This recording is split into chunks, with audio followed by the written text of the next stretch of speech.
Kemudian kalau ada seseorang yang bercerita bahwasanya ada orang yang bisa melakukan mi'raj apalagi 70 kali dalam sehari. Kalau ini dicermati secara mendalam, ini sebenarnya ada unsur pelecehan. Pelecehan terhadap Nabi kita Muhammad SAW, baik sadar atau dia tidak sadar. Kenapa? Seakan-akan Nabi itu tingkatannya masih rendah dari leluhurnya dia itu, gitu loh. Nabi saja melakukan mi'raj itu 1 kali. Dan mi'raj ini tidak pernah terjadi kepada siapapun dari para nabi, tidak. Hanya Nabi kita Muhammad SAW. Ini Kiai, untuk pertanyaan selanjutnya, ini saya harus ngerbek dulu Kiai. Lupa ini. Untuk pertanyaan selanjutnya Kiai, di kalangan-kalangan kita ini sebenarnya itu agak bingung dengan istilah mauna, karoma, atau mukjizat Kiai. Soalnya belakangan ini itu banyak sekali oknum-oknum di sana itu mengatasnamakan karoma. Karoma leluhur saya itu seperti ini, seperti ini. Lah, arti sebenarnya ya ketiga itu Kiai, mauna, karoma, dan mukjizat ya. Itu gimana sih Kiai? Kita mulai dari mukjizat ya. Jadi mukjizat itu adalah kejadian yang luar biasa yang Allah berikan kepada seseorang yang mengaku dirinya itu seorang nabi. Tujuannya apa? Supaya manusia itu mempercayai apa yang dibawa oleh nabi ini. Itu adalah mukjizat. Adapun karomah itu adalah kejadian yang luar biasa yang Allah berikan kepada seorang hamba yang beriman, yang bertakwa sebagai bentuk pemuliaan Allah kepada orang ini. Dan karomah ini itu akan terjadi kepada seorang hamba yang beriman, yang bertakwa, yang multazim dengan sunnah Nabi, yang selalu istiqomah, berpegang teguh dengan sunnah-sunnah Nabi. Itulah yang biasanya mendapatkan karomah dari Allah. Karena karomah ini bagian kecil dari mukjizat. Jadi karomah ini akan diberikan kepada seseorang yang memang dia berpegang teguh dengan sunnah Nabi. Tidak mungkin karomah ini diberikan kepada orang yang menyimpang dari sunnah Nabi, tidak mungkin. Jadi kalau seandainya ada kejadian yang luar biasa dilakukan oleh seseorang yang tidak beriman, tidak bertakwa, tidak ada tanda-tanda istiqomahnya dia terhadap sunnah Nabi, bisa jadi itu adalah sihir. Ya. Atau tipu daya seperti sulap dan rekayasa. Jadi ada 3 hal kejadian yang luar biasa itu. Ada kalanya mukjizat, yaitu tadi bentuk pertolongan Allah kepada nabinya supaya umat ini percaya dengan apa yang dibawa. Kemudian itu karomah, itu Allah berikan kepada seorang hamba yang beriman. Kemudian yang ketiga itu adalah sihir dan rekayasa. Itu. Terus ini berseliweran. Ini di YouTube itu ya nggak tahu ya ini agak menggelitik juga. Ini oknum itu yang sering sekali berpidato ini leluhur saya itu dulu mi'raj 20 kali dalam sehari. Lagi yang seakan-akan karomanya itu luar biasa gitu. Ya. Karena orang-orang itu mungkin terlalu berhusnudon kepada oknum tersebut atau apa, akhirnya mereka banyak yang percaya gitu. Kalau di dalam sejarah Islam atau sejarah-sejarah di masa lampau itu pernah adakah orang yang bermi'raj selain Kanjeng Nabi gitu guys. Iya. Apalagi 70 kali. Iya.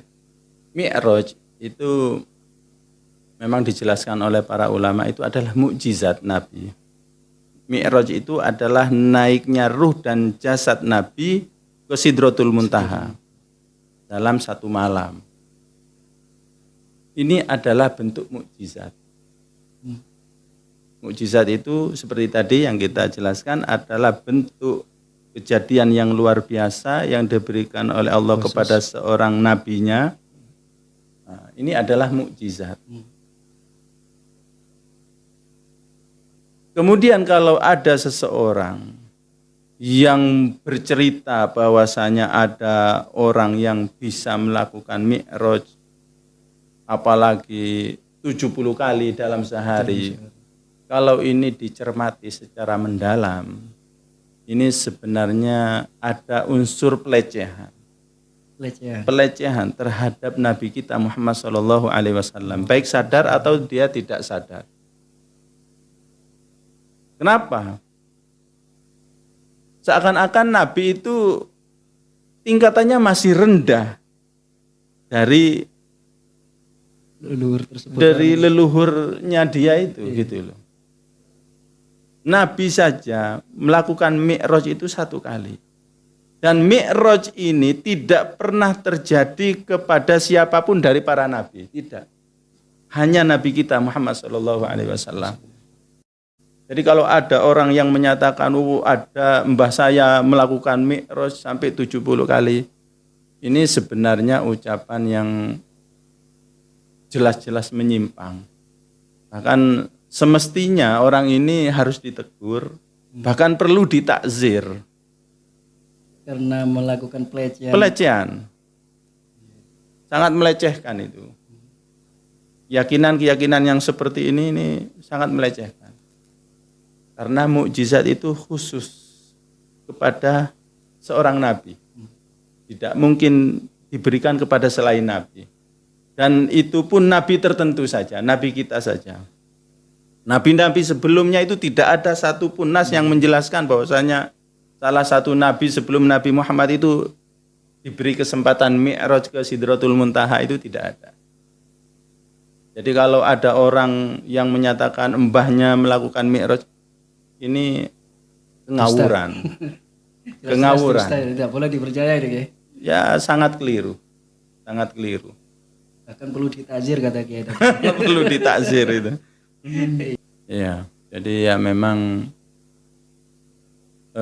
kuncinya itu memang ada di masyarakat. Masyarakat Islam itu harus cerdas.